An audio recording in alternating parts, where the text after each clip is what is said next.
Hendon Hooker was not named one of the 4 finalists for the Heisman Trophy. Hendon Hooker will not be going to New York. But some of the 4 who are have absolutely no place in this conversation. Buckle up. It's a Tuesday Locked On Vols. You are Locked On Vols, your daily podcast on the Tennessee Volunteers. Part of the Locked On Podcast Network, your team every day.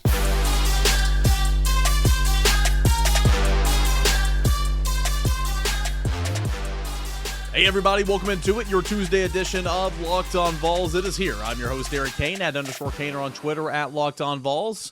We're part of the Locked On Podcast Network, and it's your team every single day. And this episode is brought to you in part by Omaha Steaks. The gift from the heart, a gift that will be remembered with every unforgettable bite. Order with a complete confidence today, knowing you're ordering the very best. Visit omahasteaks.com, use the promo code Locked On at checkout to get the extra $30 off your order. All right, so we got a doozy here today. All right, so buckle up. We're going to talk Hendon Hooker missing out as a Heisman Trophy finalist. I'm going to bring some facts, some stats. We're going to have some conversations, all that here in segment 1. Segment 2 and 3, we'll get to your mailbag questions. I want to start off by saying this. I am, Zach hates when I do this. It's supervised over at Locked On. I'm recording this right after the announcement. Okay, this is Tuesday's show, but this is Monday night at about 7 o'clock, 7:15, whatever.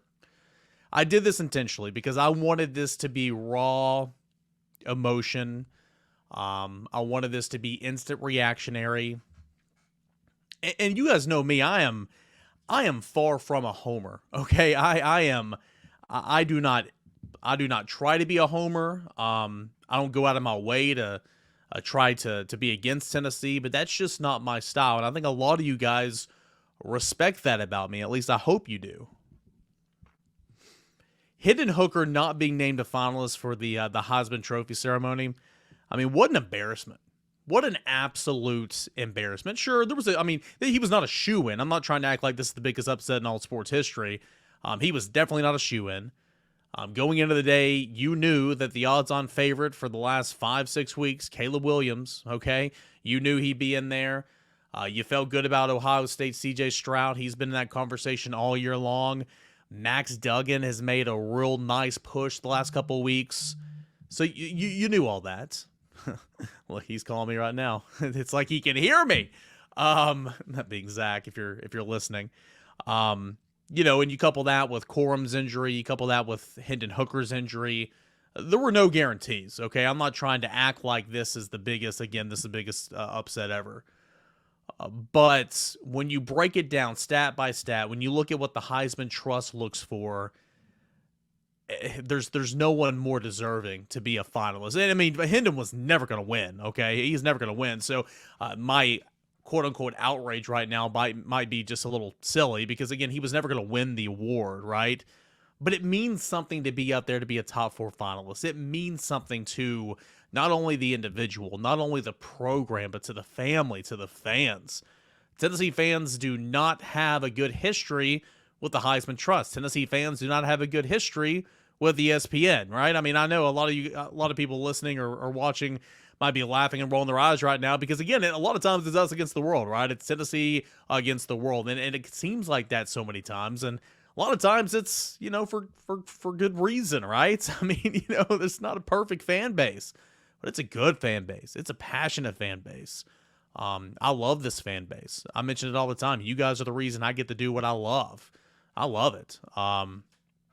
But it's the outrage I feel like is fair on a Monday night when Hendon Hooker was not named one of the finalists. Because, again, it means something to be sitting in one of those chairs, to be in New York, for that experience, for that program, for that head coach, for everybody involved. It means something.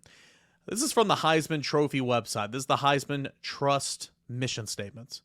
The Heisman Trophy Trust mission is to grow the legacy and preserve the integrity of the Heisman Memorial Trophy, which is annually awarded to the outstanding college football player in the United States whose performance epitomizes great ability combined with diligence, perseverance, and hard work.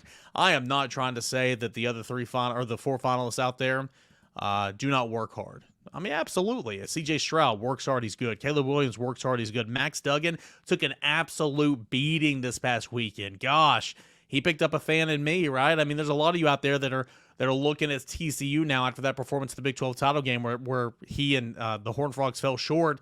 But just seeing what he did, I mean, he was a warrior. And one of my favorite stories in all the college football the last couple of years, one of my favorite stories is Stetson Bennett. I know everybody here hates Georgia. I know everybody here hates Kirby. I know everybody here, hates Stetson Bennett probably. You're a Tennessee fan. It'd be weird if you didn't, right? I love the story of Stetson Bennett. Walk-on, 2-star rated athlete, whatever, out of high school, goes to Georgia.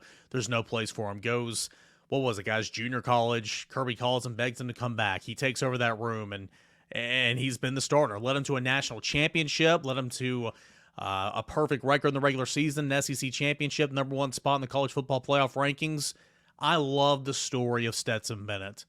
But just because it's a good story, just because it's made for TV, just because you could do a freaking movie on this guy one day, that does not mean he deserves to be a Heisman Trophy finalist. Absolutely not. He is taking up a chair that is deserving of someone else. Michael Penix Jr. had a great year. The running back from Michigan, Corum, had a great year. Hendon Hooker had a great year. It's embarrassing. It's absolutely embarrassing. Caleb Williams, odds-on favorite for quite some time now. 37 passing touchdowns, 4 interceptions, 4,075 passing yards, leads the nation. Yeah, he's got 2 losses now. That's okay. You know, once it's late in the season and they're in big-time games, it's okay. Let's look at some of the other finalists. Excuse me, some of their numbers on the season. C.J. Stroud, 3rd in the nation. Let's see here. Actually, I don't have that right. Anyway, C.J. Stroud, 3,340 passing yards, 3,340 passing yards, 37 passing touchdowns, 6 interceptions. That's C.J. Stroud. What about Duggan? 3,321 passing yards, 30 touchdowns, 4 interceptions. These are just passing yards, right? That's Duggan. You got to go all the way down here. Keep scrolling if you're trying to find it on your computer here. To Stetson Bennett, 20 passing touchdowns, 6 interceptions, 3,425 passing yards.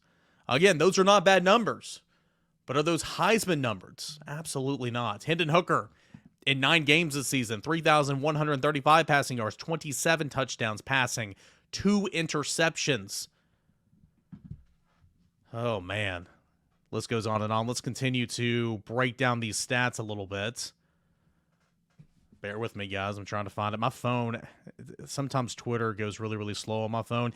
I guess it's because I'm so popular, right? It says the rate limit's exceeded. Sometimes it really slows this thing down. All right, here we go. It's from Zach Reagan, at Zach TNT. He does A to Z Sports. I took this from him, so credit where credit's due. Stetson Bennett, 3,609 total yards this season, 27 total touchdowns, and 6 interceptions. Hendon Hooker, 3,565 yards, 32 total touchdowns, and 2 interceptions in 2 fewer football games than Stetson Bennett.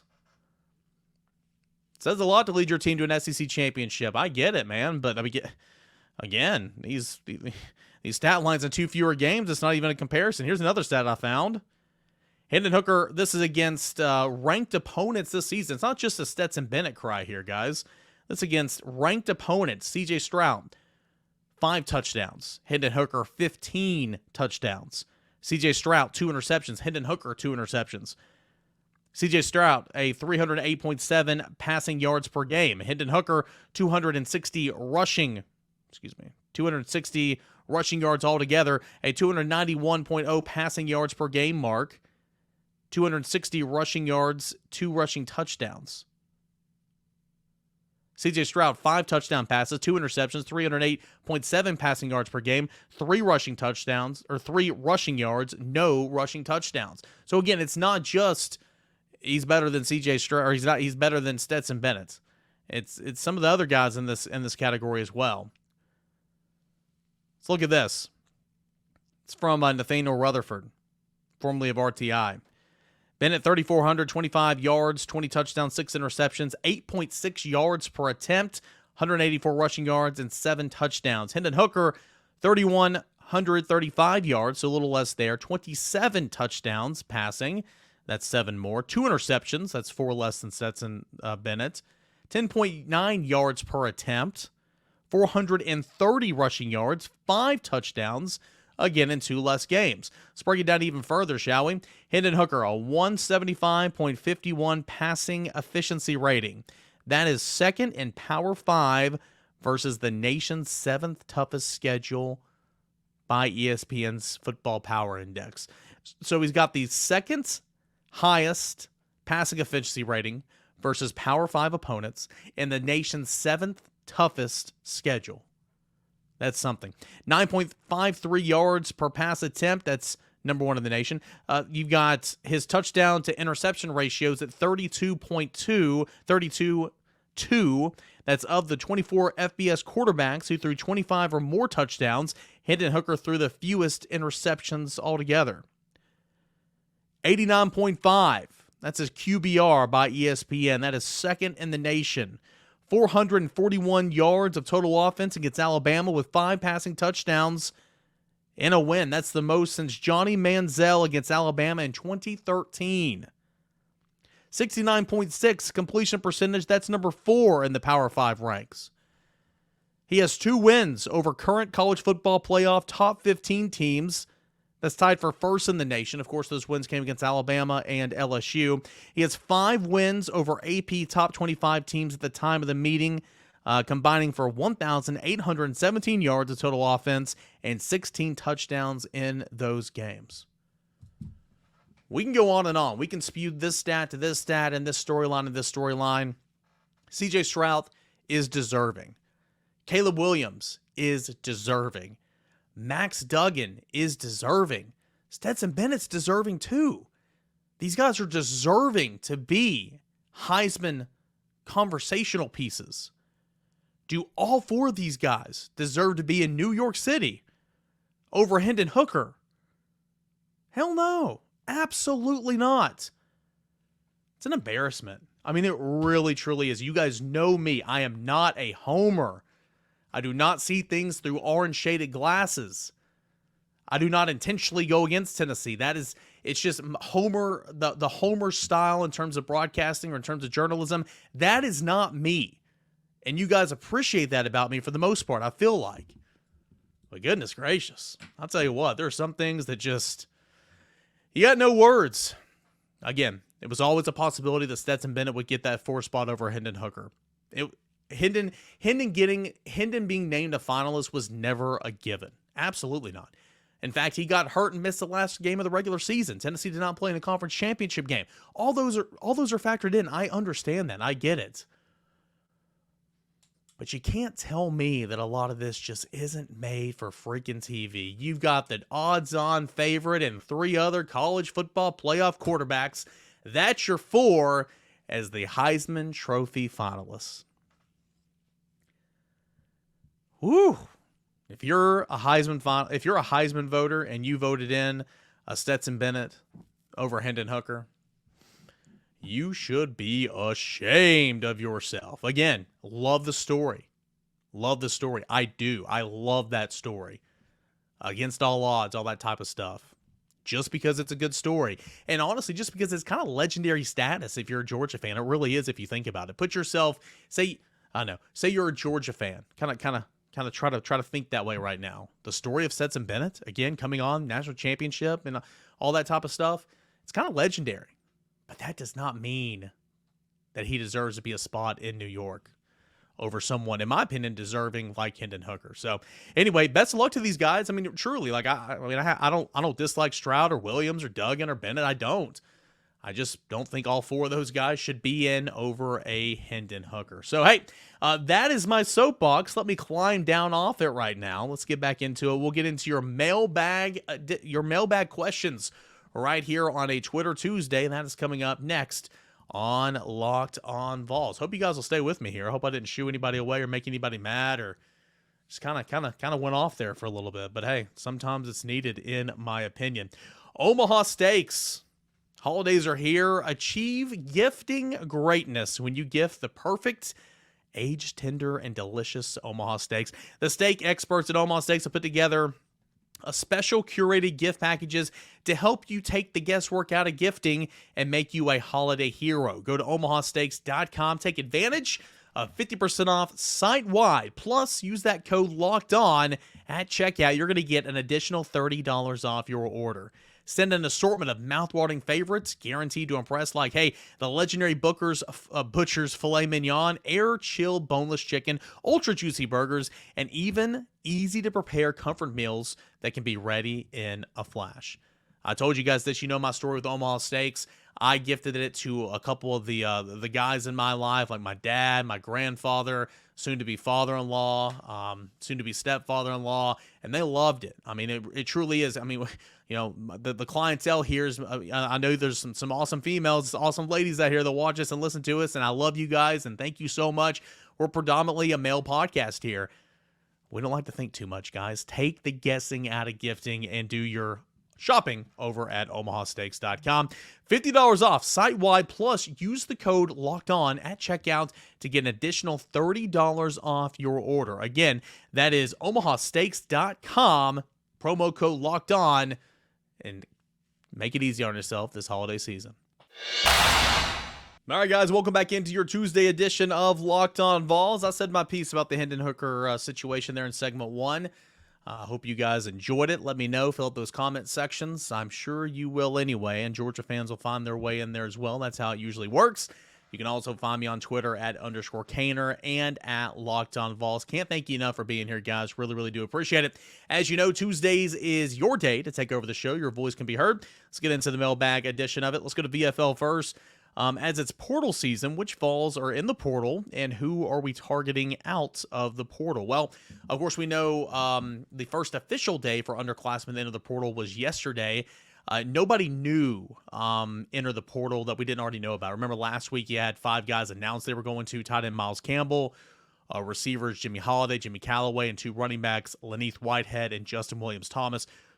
Those are the players who are in the portal right now from Tennessee.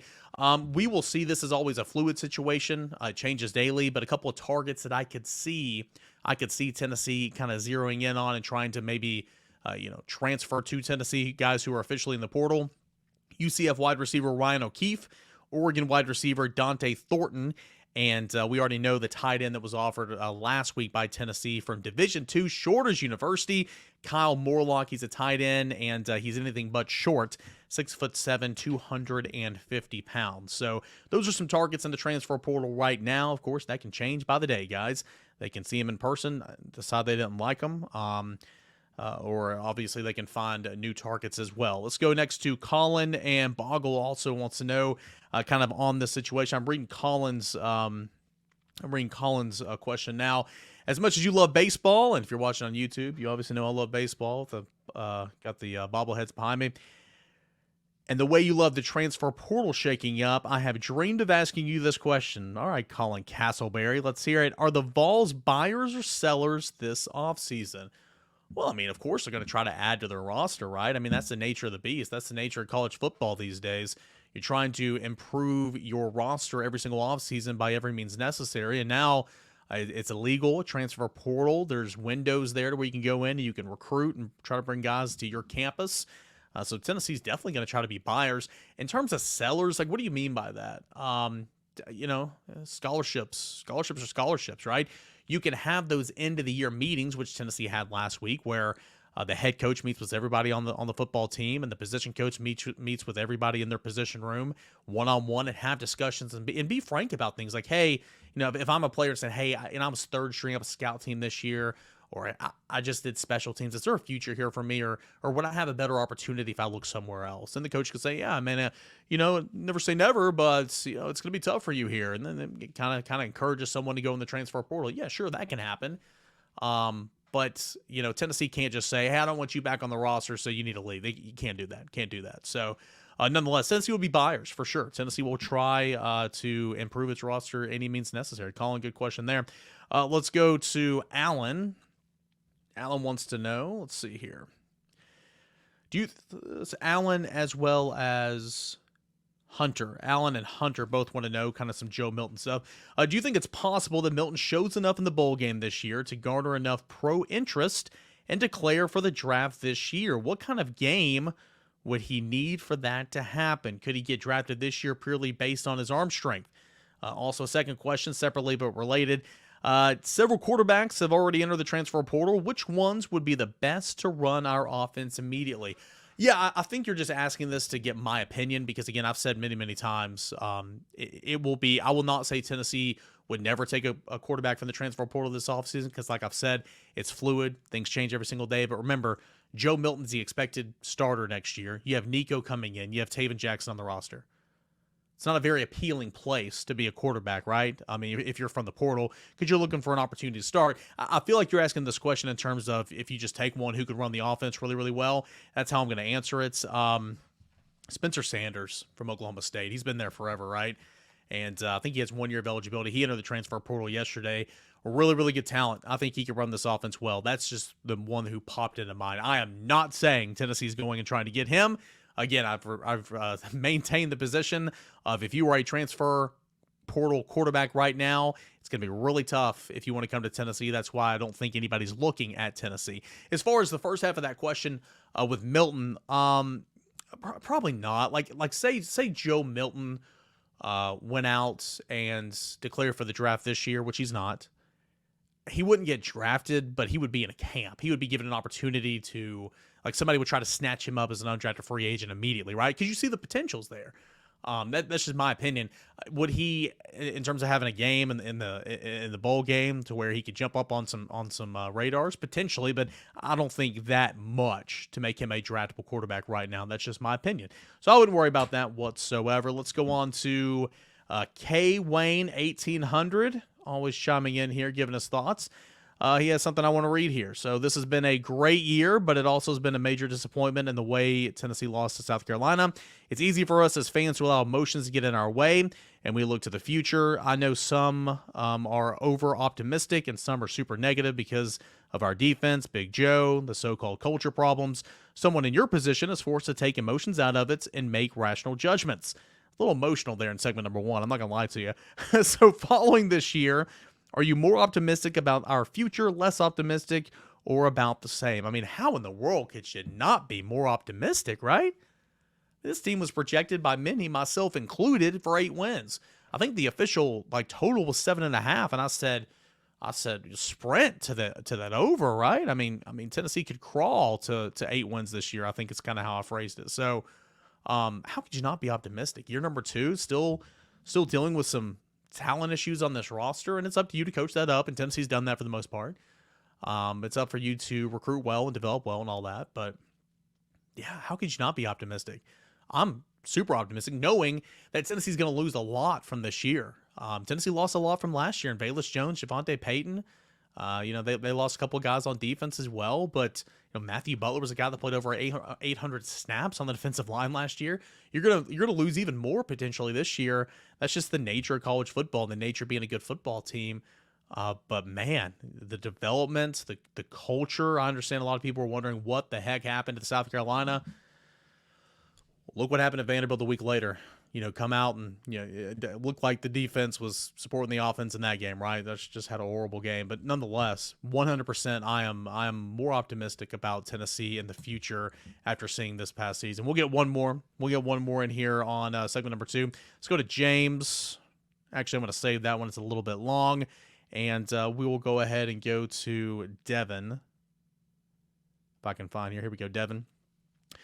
First off, it's going to be great getting a chance to stick at the Dabo in the bowl game. Second, should we worry about any offensive players jumping in the portal right now? Well, as of right now, the only 5 defectors from the Tennessee roster have been on the offensive side of the football. But again, those guys were not holding huge roles in this offense right now.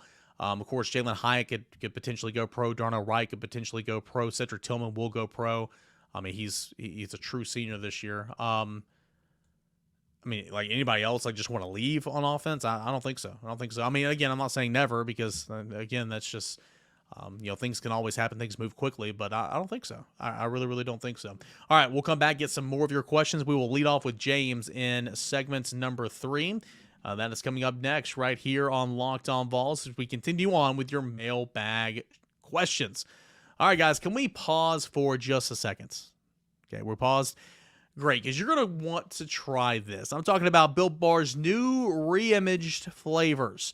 Cookie dough topper, coconut brownie bar, coconut brownie topper, white chocolate peppermint granola. It's built, takes on granola bar, and it's more filling and still insanely tasty. All right, and candy cane brownie puff. Built Puffs are like biting into a universe's most delicious cloud. First off, for anyone who hasn't tried Built Bars yet, they're literally the best tasting protein bars ever built.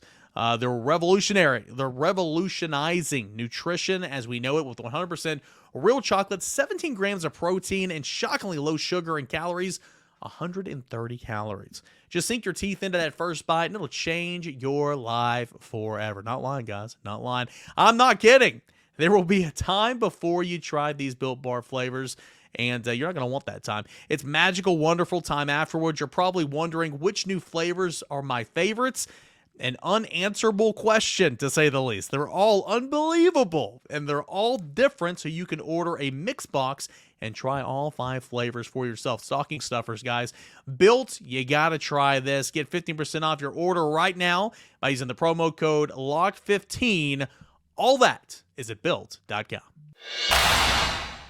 All right, guys, we got one more segment left of your Tuesday edition of Locked On Vols. Josh Ward is coming up on a Ward Wednesday tomorrow. We'll get back into some, breaking down some of the season highs. We got performances of the year, games of the year, all that and more to get into. Some of my work over at VolQuest.com. Let's get to more of your questions. James has a lengthy one, so bear with me here. Twitter Tuesday. Statement more than a question. Willie Martinez should be fired. First off, to play that poorly with the season on the line, somebody has to be fired. Secondly, his unit has not made meaningful improvements the way basically every other position group has.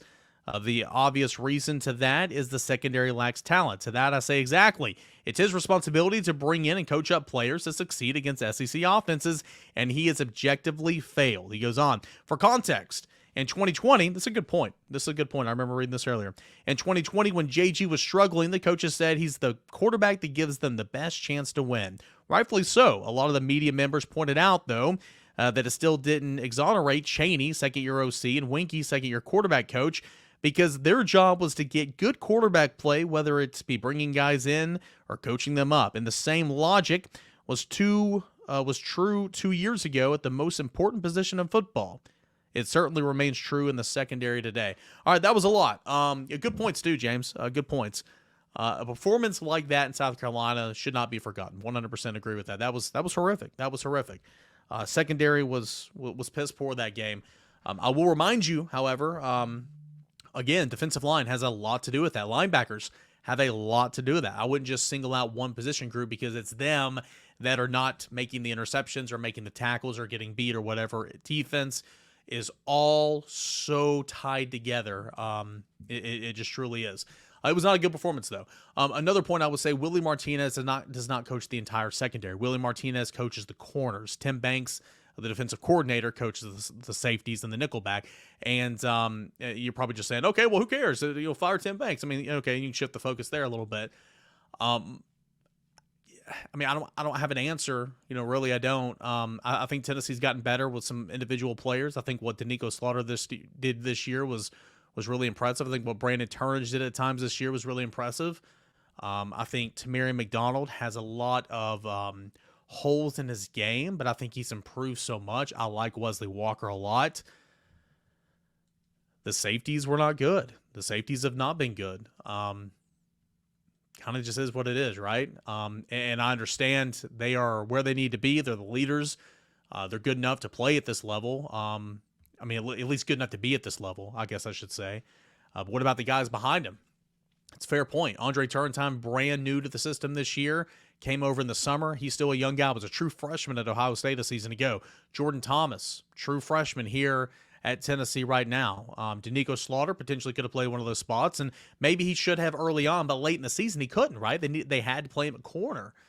So I'm with you, man. I mean, I'm not sitting here. Fire this coach guy is not my style. But for questions to be asked about performances and development over some years, That's fair. That is fair. I wanted to point out some of those things in terms of what they were working with back there. All right, James, good stuff, man. Really, really do appreciate that. Let's go on now to, let's see here. Oh, can't find it. Can't find it. How embarrassing. How embarrassing. Let's go to Vol of the Wild. Is the Orange Bowl going to be a trial run for Joey Halsey as offensive coordinator? I wouldn't say that per se, because remember, that game's going to be on December the 30th, and Tennessee better have that coach's spot filled by December the 30th.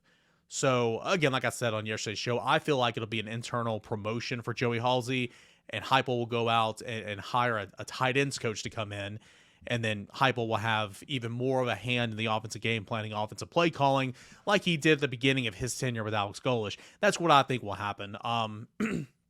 It'll be a good opportunity for him, and of course next year will be a good opportunity for him, but that position will be filled by December the 30th, in my opinion, because again, why? Tennessee needs to attack the transfer portal for sure, but needs to go and get tight ends out of the transfer portal, and you need to have a tight ends coach. You need to know if those guys are coming to Tennessee, they want to know who's coaching them, so you want to go out and find a tight ends coach quickly, for sure. Let's go to Braden. Braden chimes in next. What will the plan going into next year for punter and kicker? Good question. A really, really good question. Let's see here. Cohen also wanted to know about Alex Golesh and top performances or top replacements for Golesh. Yeah, okay, I kind of answered that a little bit. I don't know about top, the hot board for OC or the hot board for tight ends right now. I think it'll be internal promote, go find a tight end guy. So I can't answer that question, Cohen. I'm sorry. But Braden, in terms of kickers and punters next year, yeah, Chase McGrath, super senior. I think I gave him a hard time a lot of the times, but he was super solid. I mean, he was super senior, super solid. Paxton Brooks, something about the punt operation this year just wasn't right. Wasn't right at all. He did not have a good year. The punter next year, I can tell you, will be Jackson Ross. He's an Aussie, a guy from Australia. Tennessee signed him over the summer. He's getting adjusted to the American lifestyle. Was a former pro rugby player over there in Australia, and that guy can boom it. He can. So Tennessee will be in good hands at punter next year with Jackson Ross. As far as kicker, I'm not sure. I don't believe that Toby Morgan will be here any longer. I think he was a fifth-year senior. I would imagine he's going to move on. JT Carver's a redshirt freshman. He's a kicker. He's an in-state guy. And then right here at Knox Central, Josh Tupperville. He's also on the roster. So I'm not sure if Tennessee maybe will go out and find a kicker in the transfer portal. I'm not sure what's going to go on there, but I can tell you the punter is going to be Jackson Ross. Last one we're going to get into. This is from the Locked On Vols DM accounts. Give me a second just to work my way over there. Twitter's continuing to be super slow. Let's go C. Norm. With Alex Golesh, will he be there for the Orange Bowl? No, he will not. He's moving on South Florida. He's developing a staff, recruiting guys to be on his staff, and going to get started there. So Alex Golesh will not be coaching in the Orange Bowl. Also, do you see Wesley Walker getting the start at safety? Man, that's a really good question. See, Trayvon Flowers should be back and healthy to play in this football game. Jalen McCullough is back.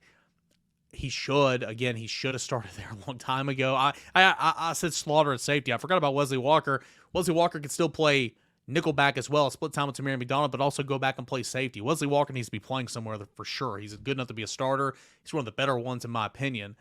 It's a good question though, but I mean, with this being a bowl game, this being Trayvon Flowers' last game, they've been ride or die with those two guys their entire tenure here. I will say no. Should he? Absolutely. Will he? I'll say no at this juncture. I'll say no, but that could always change. He deserves to play, and I expect him to be a starting safety this time next year. This coming in right now in real time. This is from Dallas. The portal definitely exploded today, as you said. Anything specific targets you've heard for Tennessee that'll get a shot? I feel offensively they should be able to be on a level playing field with any other school. I would agree with that. How about defense? They could possibly benefit from hitting on some portal guys to help bridge the gap on their recruiting classes, getting in and getting developed. Yeah, we'll see. It's still early on in the process. I mentioned some names earlier in the show, and that was mainly wide receivers and tight ends. Tennessee's I think they'd like to go get a pass rusher. I think they'd like to go get a linebacker if there's one there as well. So, we'll see. Portal just opened on Monday officially. So there's a long, and just because you jump in the portal now doesn't mean you have to find a destination when the window shuts later this month. There'll be you can still choose at any points in times in January and February, whatever. Then there will be another transfer portal window after spring practice to where you can kind of do that whole process again. So, guys, thank you so much. Really appreciate you, as always, for tuning in and catching us here with Locked On Vols. Recorded that segment 1 right after the announcement with Hendon Hooker not making it to New York as a Heisman finalist. Let me be clear again. I do not think Hendon Hooker would win the Heisman this year. I think he should have been there. And are the other 4 guys deserving? Sure, they're great stories. They're great players. Should Duggan or Bennett be over there over Hendon Hooker? Not in my opinion. Not in my opinion whatsoever. So I think it truly says something about what that whole process is now.